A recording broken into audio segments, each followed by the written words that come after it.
Gabi, carrinho atrasado. Gabi perde o gol na cara do goleiro que defende com a perna. Gabi, gol. Mas cadê o gol? Vai fazer hoje. E fez! Gabriel! Saiu! Gol! Pronto! Agora já pode chamar de Gabigol. Vamos começar falando de Paulo Henrique Ganso. O cara estreou com a camisa do Fluminense na última sexta-feira e hoje de manhã já treinou com o grupo e o Edson Viana foi lá acompanhar. Oi, Escobar, boa tarde para você, boa tarde para todo mundo ligado aí no Globo Esporte. O Fluminense voltou ao trabalho hoje de manhã aqui no CT Pedro Antônio. Os jogadores não tiveram folga nesse final de semana, treinaram sábado e domingo, depois do jogo de sexta contra o Bangu, vitória por 2-0. O técnico Fernando Diniz vem aproveitando essa semana cheia de trabalho para recuperar alguns jogadores, como o Bruno Silva, que teve um problema muscular na final da Taça Guanabara contra o Vasco, vem fazendo tratamento e é bem provável que volte a campo essa semana. E aí a torcida vai poder ver mais uma vez em campo o Paulo Henrique Ganso, que estreou contra o Bangu e não vai poder jogar amanhã pela Sul-Americana porque não está inscrito na competição. Ontem, o Ganso deu uma entrevista para o Esporte Espetacular e falou sobre vários assuntos. Ele recebeu uma mensagem carinhosa do Neymar. Espero que Deus possa te abençoar e te proteger bastante. Eu sei que você é um cara especial, fora de série, e estarei sempre na torcida por você. Boa sorte, boa volta ao Brasil. Vai dar tudo certo. Você é fera demais. Um abraço. Esse moleque é demais. É difícil de falar, né? Bom, quem sabe um dia a gente não possa jogar junto novamente e trazer muita alegria pra muita gente. De amarelinha, quem sabe, né? Vamos ver, né? De repente. E também sobre a questão financeira do Fluminense, que vive uma grave crise. Inclusive, semana passada, os jogadores fizeram uma greve, não treinaram um dia por causa de salários atrasados. E o Ganso falou aí que não veio para tomar o dinheiro de ninguém, veio para somar. Eu até falei, né? Não só para eles, mas para os funcionários também, que tem todas essas pendências aí, né?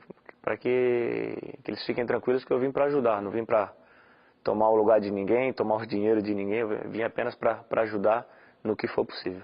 Primeira rodada da Taça Rio já teve clássico, não sei se você já viu os gols, mas foi mais ou menos assim, o Marcelo Paradão contra Pikachu, o discreto. Era o primeiro clássico do segundo turno do Campeonato Carioca. Botafogo e Vasco, no estádio Newton Santos. Partida quente, clima quente. Fazia 31 graus na noite de sábado. O estado da camisa do Alberto Valentim, gente. No primeiro tempo, o Vasco foi mais perigoso. Foi quando o time fez o gol. O Fernando foi salvar um lateral, acabou perdendo a bola. O Bruno César teve visão de jogo para encontrar o Cáceres na direita e o cruzamento foi perfeito para o Pikachu. Mas para ele, o mais importante do gol dele foi a descrição. Tem que ser muito mérito meu, né, para entrar ali sem ser percebido. Na hora em que o Bruno consegue roubar a bola, repare que o Pikachu ainda está próximo ao círculo central do campo. Aí ele liga o motorzinho e vai-se embora, amigos. E vai se aproximando da área sem ninguém perceber. Pikachu já estava lá sozinho para concluir. 1 pro Vasco. Trembala abre o placar no estádio Newton Santos. 0 pro Botafogo. Pikachu, o discreto. Aí no segundo tempo o gol de empate foi assim.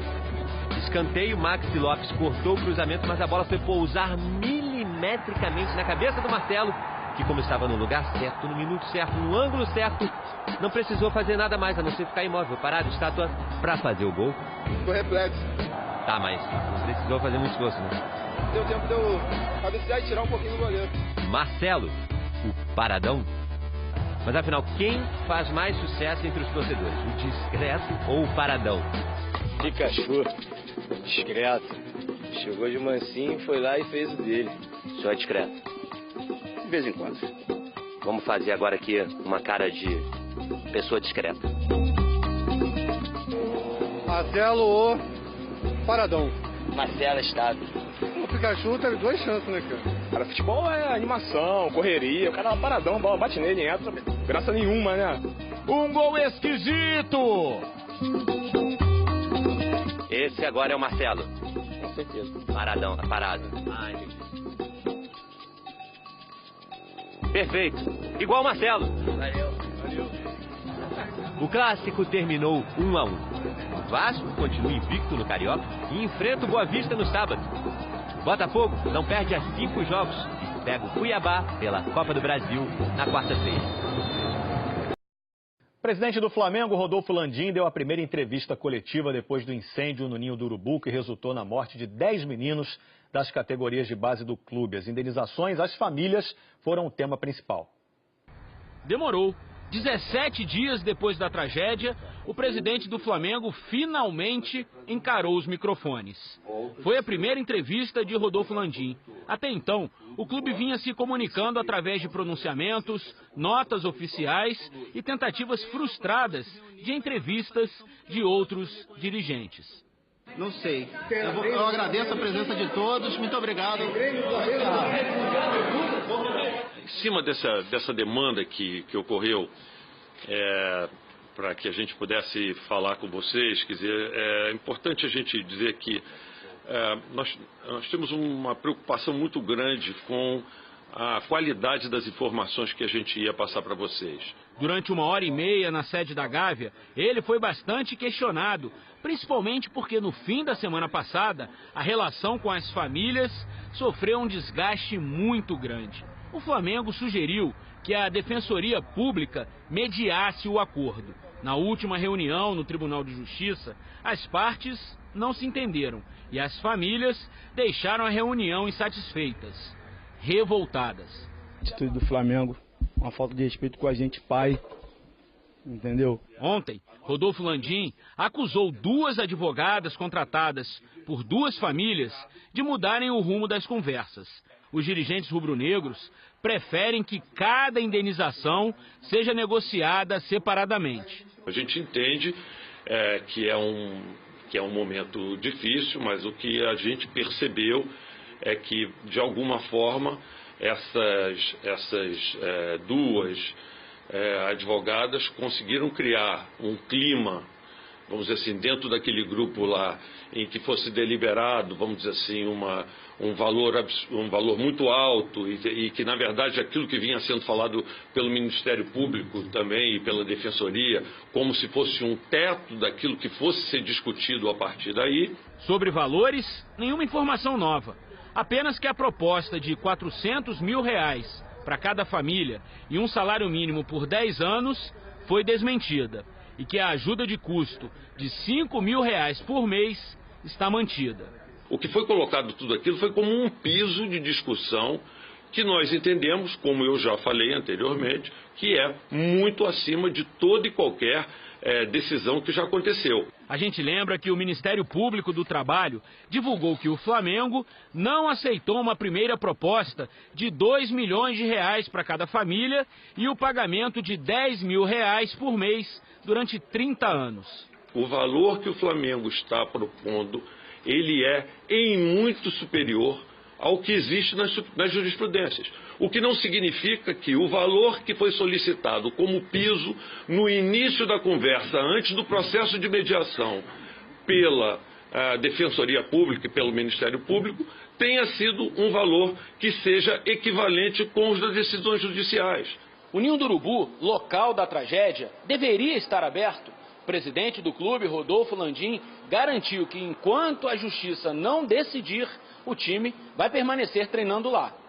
Qual o risco que aquele tipo de atividade ele oferece no campo de futebol? Eu diria que é nenhum. E é por essa razão que a gente está deixando o clube continuar a treinar lá. O Ministério Público pediu, mas isso ainda está sob júdice. Não existe um posicionamento ainda da Justiça com relação a isso. Que, imagino, vai ouvir os argumentos do Flamengo também antes de tomar uma decisão.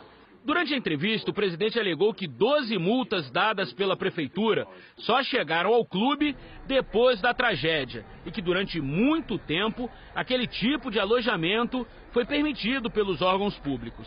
O Flamengo teve no passado, quer dizer, alvará para a utilização do Ninho do Urubu com módulos iguais àqueles que estavam ali. Além disso, ele se defendeu afirmando que o alojamento estava dentro dos padrões de segurança exigidos pela lei. Mas algumas reportagens mostraram que pequenos cuidados, equipamentos baratos como alarmes, poderiam ter ajudado a salvar vidas. o que nós podemos apurar é que eles não tinham alarme de incêndio e que isto não era necessário pela legislação, tá certo?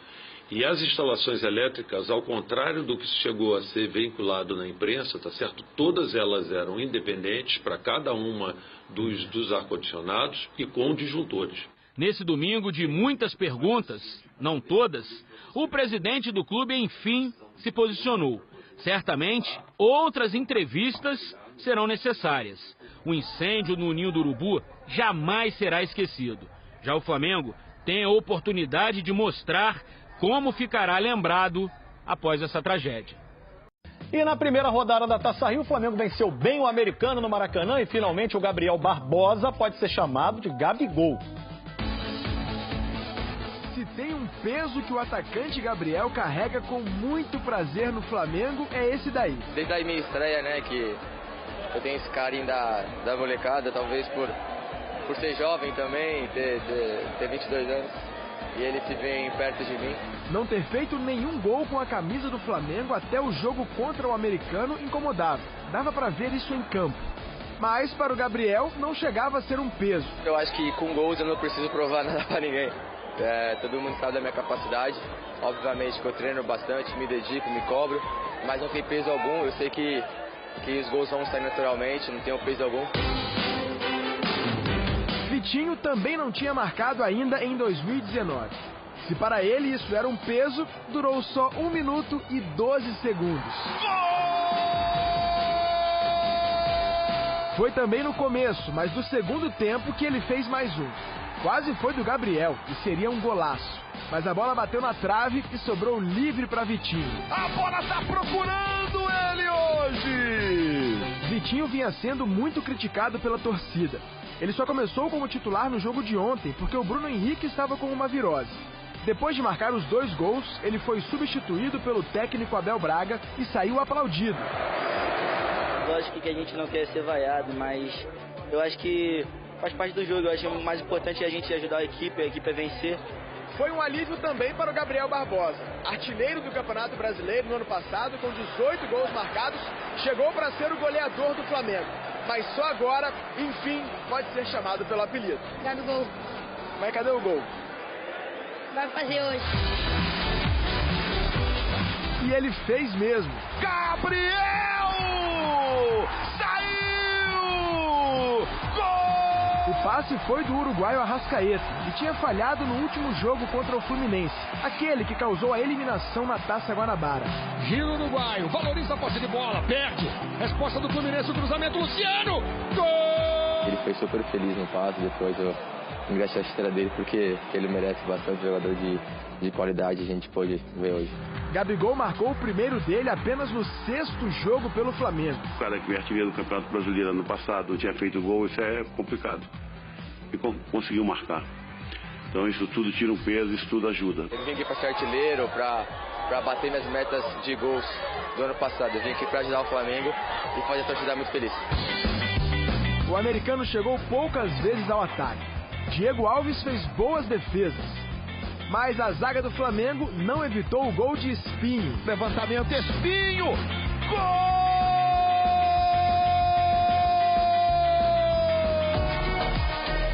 Parecia que o jogo teria apenas Vitinho e Gabriel como protagonistas. Mas teve espaço também para o Diego. O capitão furou, mas também deu belos passes. Esse aí de letra, vale até ver de novo. Que isso, Diego? Como é que chama aí, maestro? Denomina pra mim. É letra. E fez o dele também. Cruzamento, Diego Ribas! Gol! 4-1 Flamengo. Uma partida que foi boa pro Vitinho, pro Gabigol, pro Diego e pro Abel Braga também. Se for sempre esse percentual, tá, eu vou adorar. Você marcar o 4, sofrer 1, nada mal. Essa forma que eu vou te mostrar agora permite que qualquer pessoa monte o seu negócio na internet altamente lucrativo, começando do zero mesmo, podendo fazer isso a partir da sua própria casa, usando apenas o seu tempo livre. Você monta o seu negócio online, ganha muito dinheiro, ganha reconhecimento, ganha liberdade de tempo, de localidade e liberdade financeira. Traz estabilidade e segurança para você e para sua família. Você finalmente vai ter a vida que tanto merece, que tanto sonhou. Então, se é esse o tipo de resultado que você quer, dá uma olhada num pedacinho do que você vai encontrar dentro do único e completo treinamento Fórmula Negócio Online.